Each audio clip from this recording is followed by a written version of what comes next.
Well, man, we are live just like that. Woo woo! Woo woo! All right. So, hey, my name's Ryan Shadle. I'm the president and CEO of Labor Smart Incorporated. We're here at our corporate headquarters. Yes, it's an actual building. We actually do have employees, and we actually work here.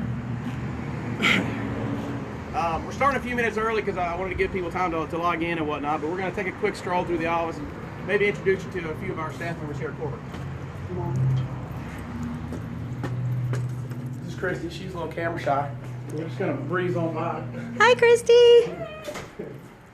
Let's see. Who's still here? It is 5 on Friday. We'll find out who the hustlers are. Yeah, let's see. And just in case anybody's wondering, this is our Labor Smart art wall. We've been a little busy, but this definitely helps keep us at bay while we're taking calls and whatnot. Pretty awesome. Got it. Hey, what's up? This is Tori. Tori! Tori, what is it you do here exactly? A little bit of everything. Like everyone. Facilities coordinator, so I do all facilities maintenance, getting us in and out of leases. What else is on my board right now? Signage, build outs, our shipping accounts, business licenses. I help with the blog and social media sometimes.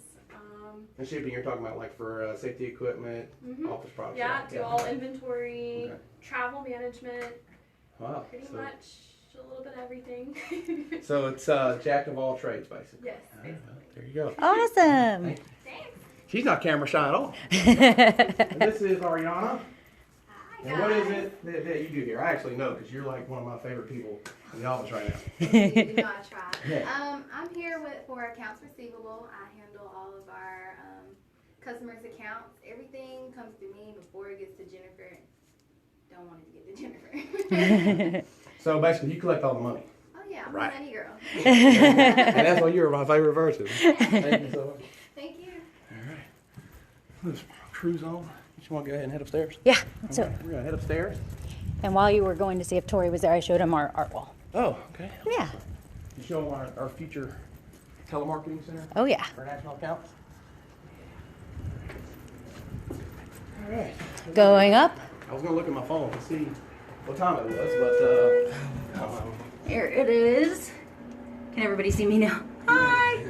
4:56. 4:56. All right. Yes. Going up.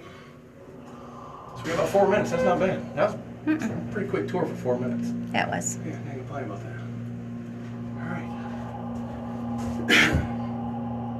Got some allergies here in Georgia. You know, a lot of pollen when spring rolls around, so I'm a little, messed up on my throat here.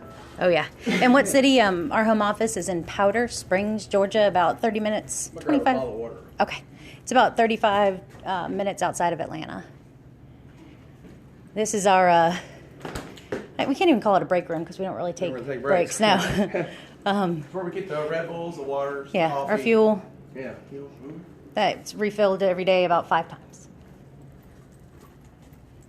This Mary! This is Mary Pantalone. How you doing? She is our internal auditor. So anybody with the name auditor or accountant, we don't really mess with around here. So we're just going to keep moving. Get out of here. Keep moving. I still love you, Mary. Well, the accounting team's already gone. So, easy enough. All right. Thank you. Some lights in here. All right, can I get them all over? Look at that. I'll take these over here. That's okay. All right. 2 bottles of water. Oh, yeah. You get dry mouth pretty easy. My wife says it's because I'm full of hot air, so. Yeah. We got 5 o'clock yet? It is 4:57. How did we do that? I don't know. First time in It never- history. It never goes that way when I'm actually trying to, hustle and get some work done. The time just goes so fast, and here it's like going for days. And yeah, We've got a 93 on so far. 93. That's Yeah. not bad. Welcome. Well, so we got 2 minutes. So let's, if anybody's got some random questions, let's just fire it away. Go ahead. Sure. Open up for some questions. Just anything random. He wants to know what you're signing. We're doing I'm not math. signing anything. I'm doing some math. We love you too, Golden Last time I was sitting Goosey. here signing something, it was to reduce our share count, or our authorized shares down to 8 billion. Yeah.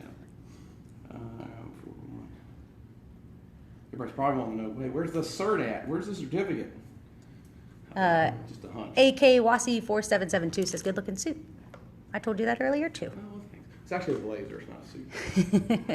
I do have a few suits, but I've lost a lot of weight here recently, and they don't fit anymore. Good. Really good. It's probably going to work as me hours. Putting a lot of time, getting a lot of really important stuff done. This is 4. Oh, there's some big numbers. Some big numbers I'm writing here. 3, 4, 4. Martin says you're working hard. I am. But you know, I don't really call it work. I mean, I like what I'm doing. I'm having a lot of fun. I'm not having as much fun as I was, you know, probably a year and a half ago before our stock got beat up pretty bad. I think probably the funnest year was 2014. The beginning of 2014 was the most fun that I've had so far. And the real reason is I haven't actually been in the staffing business since then, probably. You know, I've been in the, you know, the fireman business, I guess. You know, I was joking with my wife last night that, you know, all day I've just been hearing that song. You know, it's like, call me the fireman. That's right. Yeah, that's what I feel like. We got 5 o'clock yet? Yeah, I think so. Right on the dot. 5 o'clock on the dot. Okay. Yoo-hoo. So officially, my name's Ryan Shadle. I'm the president and chief executive officer, founder of Labor Smart Incorporated. We are here at the Labor Smart corporate headquarters in Powder Springs, Georgia. We have a pretty important announcement that I want to get to, but there are a couple of housekeeping items that I wanted to talk about. One was recently, today actually, had a few people ask me about new shares that were issued. There haven't been any. There's been no shares issued since late December. So, you know, any speculation that somebody converted or whatever is just that. It's speculation. There are absolutely no shares have been issued since December. What was the other one? Oh, yeah, reverse split. Not interested. It's an easy out to just do that and get your share price up. And, you know, there's a lot of things you can do with a higher share price, but our strategy for that's not revolved around a reverse split. Not part of our strategy. Won't happen this year as long as I'm breathing. You know, 2017, 18, 19, who knows? This year, not in the cards. Sorry. All right. So what we're really here to talk about is something we started probably, I want to say it was February, March last year. It's a company called the Staffing Group. And I know the guy who kind of built the company, started the company. I used to work with him some years ago. You know, he had 6 or 7 or 8 offices. They were doing okay revenue, but their margins were pretty low, and they're still running operating losses. Not too bad, but some. And so when I looked at it, you know, we got self-insured back in June 2014, and being self-insured in this business is a big deal because if you run a safe program for your workers' compensation, it can really drive revenue or you know, straight to the bottom line, reduce your costs of sales, which is why we have such good margins. In fact, we have the highest gross profit margins any publicly traded company in our industry, and that's and that's something considering that, you know, we're not even at year 5 yet. So we were looking at this company, a staffing group, and I called up the guy who was running it at the time, and I said, hey, you know, I got a couple ideas. Let's kick some stuff around and see what we can do over there. You know, his stock got kind of arbitrarily beat up. Some guys were messing around with it, and they got in trouble, and the company's name just kind of got drugged through it. And, you know, it only takes the SEC mentioning your name, and things kind of just, you know, start falling apart. So, you know, I guess he had a great idea, a great plan, and it just didn't work out. So I looked at the business. I called him up. I said, hey, look, you know, let's look at doing a few things. It didn't really go anywhere, so we started taking an equity position in that company. In the open market, we bought up quite a few shares. We filed a 13D, making our intentions known.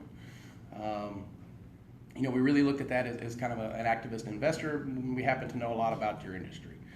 So we pitched a few ideas to really help them improve their margins and their profits, which inherently would help us because the stock that we had purchased would go up, and of course we'd sell it and, you know, be gangbusters and, you know, champagne from the heavens and all that fun stuff.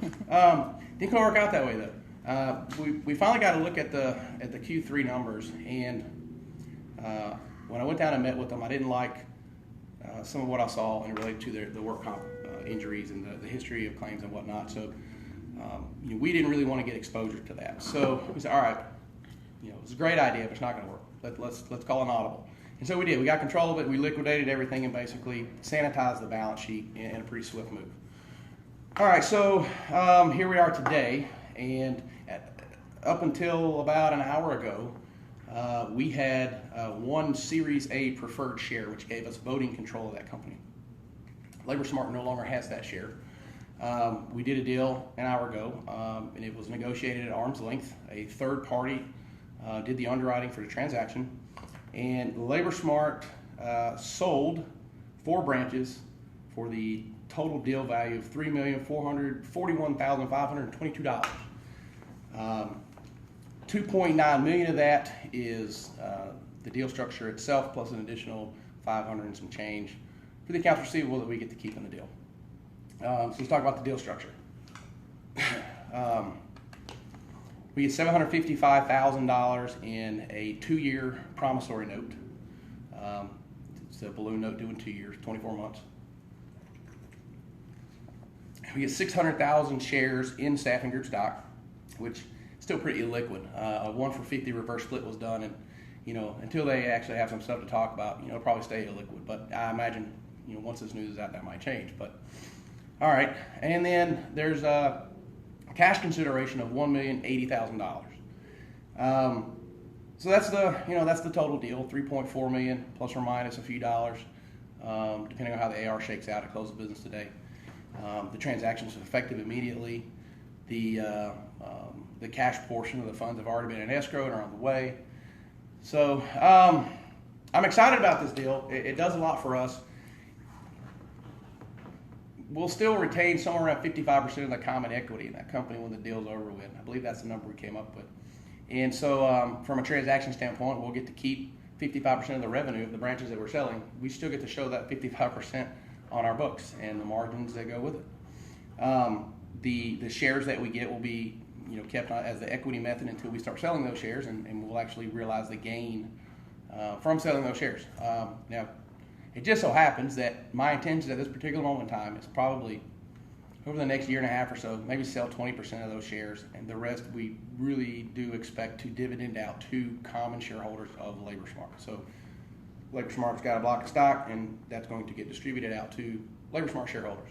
I don't have a date for that yet. I don't expect it to be, imminently.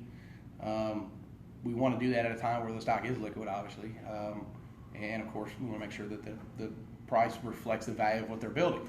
It's a separate company. Up until a little while ago, it was controlled by LaborSmart, which is controlled by me.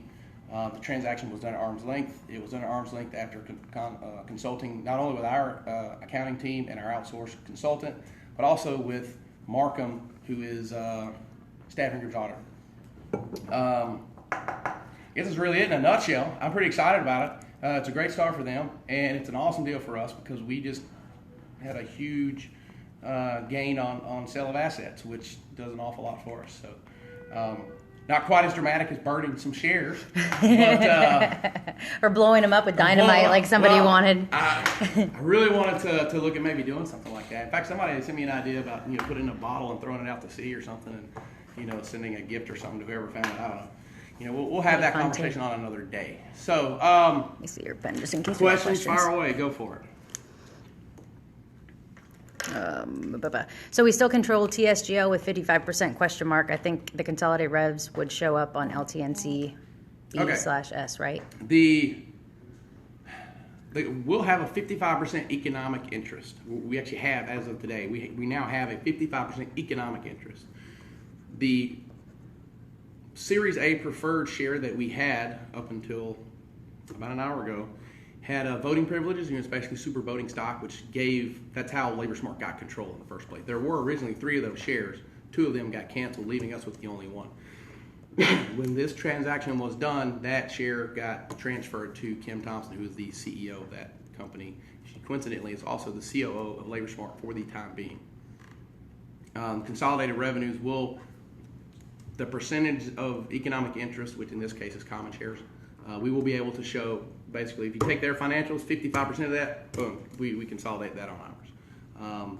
They do not consolidate any of our books on theirs. Good All question. right. Thank you for that question. 2016 top line guidance. You know, I've been asked that a lot. It's hard to say now. It was hard to say before.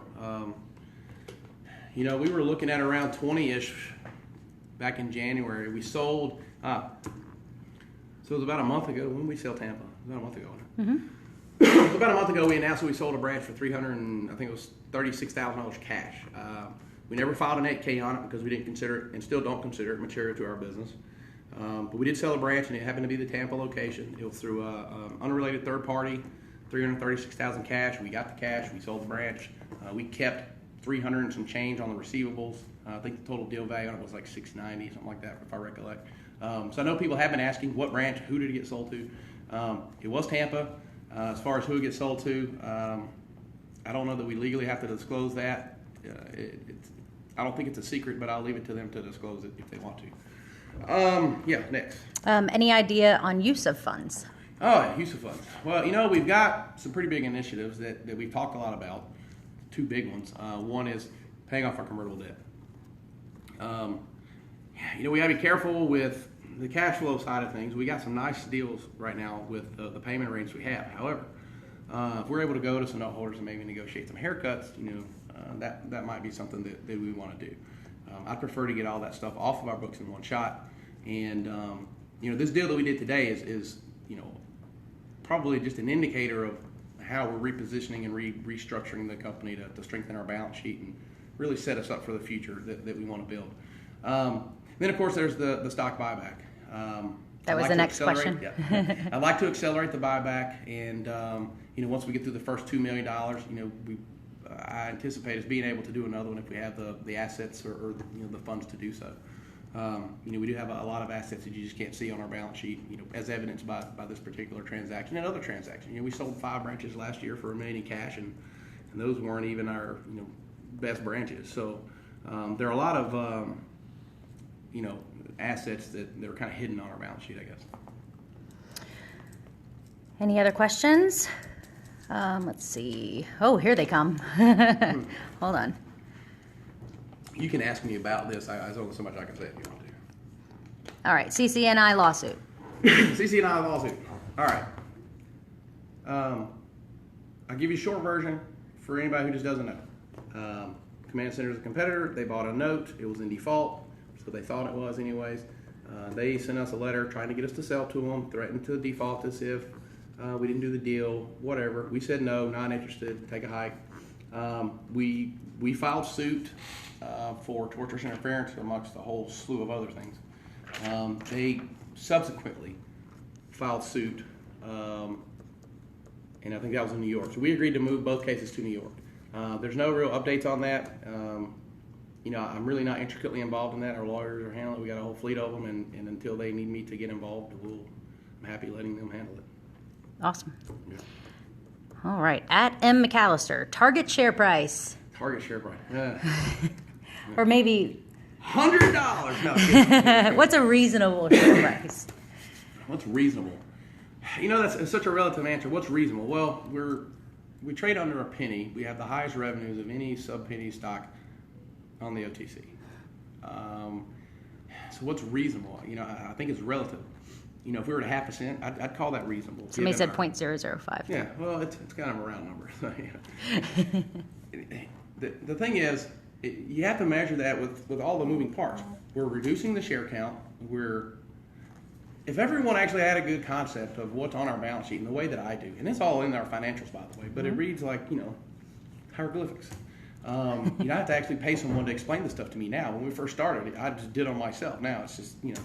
But if you actually understood what's on our balance sheet, you'd look at our market cap now and you know, just kind of scratch your head, which is, you know, what I did when I started buying the stock. You know, I think 0.5 cent is very reasonable given where we trade, given the assets we have, given the revenue. It's not just about revenue either. You know, we're going through this little phase right now where we're talking an awful lot about, you know, financial engineering and balance sheet this and restructure that, which is, you know, I mean, I enjoy that side of what I'm doing. Like I said, I haven't really been in the staffing business for 2 years, and I'd like to get back to that. It will probably never be in the same way that it once was. But there's a lot of growth opportunities out there. We have to get positioned for it, and I saw an opportunity to get all of our stuff cleaned up, and I feel that once we get through all that, the balance sheet will be so much stronger that we can, whatever time we have lost in the last year in terms of growth in our business, we'll be able to get that back pretty fast. Awesome. And 1 billion certificate? Yeah. 1B. I ordered one of my certs. I ordered a cert for $1 billion of my shares. I've been requesting it for over a month. I still don't have it.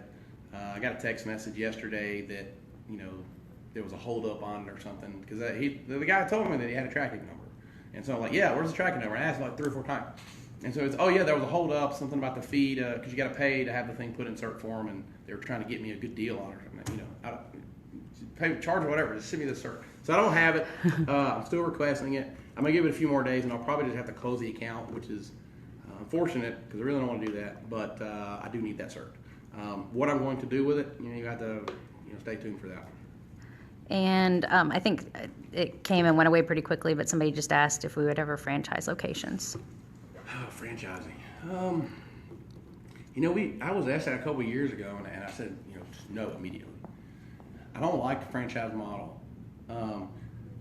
Most of our competitors, they're smaller competitors, but most of them are franchises. There's a reason why there's only 2 other publicly traded companies that are in our space. There are a lot of staffing companies, but there are only 2 that are in our space, and one of them is getting out of that space. So the problem with franchising is the consistency of service to the client just really goes, you don't know. It's kind of like you're rolling dice. You really don't know what you're getting. I mean, it's hard enough with a model that we have where everything's kind of centralized around a concept and a model. When you've got 100 different business owners, basically carrying your brand, it's tough. We might look at doing like a licensing deal. We have one with Staffing Group, and obviously that was kind of in preparation for where we are today with that deal. Maybe I'm kind of. And sometimes the vision just gets lost. There's just, It does. I mean, for the amount of money that it takes to open a branch, and this is why, unless you really actually read the financials, and I'm not talking about the little spreadsheet, I'm talking about the actual all the words. Things like 100 pages or something, so nobody's gonna read it. Like I said, I have to pay someone to read it to me, basically. But if you actually understand what's in there, we spend less than like $30,000 to open a branch. Okay, that's about what it costs. Now, so if we were franchising, you'd probably charge $15,000-$20,000 as a franchise fee. So you're bringing money in instead of sending money out. But then you're only getting 3 or 4% of the revenue as your fee, which is probably about the average in our business. Now, if you're in restaurants or something like that, it's about 7%. But I just, I don't know about the revenue opportunity there either. Just relative to what it costs to open a branch, you spend 20, 25, 30 grand opening it. You'll burn through about another 40, 50,000 in cash just trying to get it up to profitability. But a year in, you've spent maybe 75 grand. And you're at break even, and then second year you're starting to produce a profit. By year 3 minimum, you're pushing 200,000 plus. I mean, we have some branches over 400K a year in net, and those are branches that we'd otherwise get 4 or 5% of the revenue at best. I'd rather just build them. Awesome. And then I think the last question, annual report submission. You'll know when I know. Yeah. Basically. Is that it? That's it. All right. Well, I appreciate everybody checking in. We'll get this up on YouTube, and have a fantastic weekend. Thanks, guys. So you're becoming a regular old cameraman there, huh? Bye. I had to say hi to everybody real quick. Okay. And stop.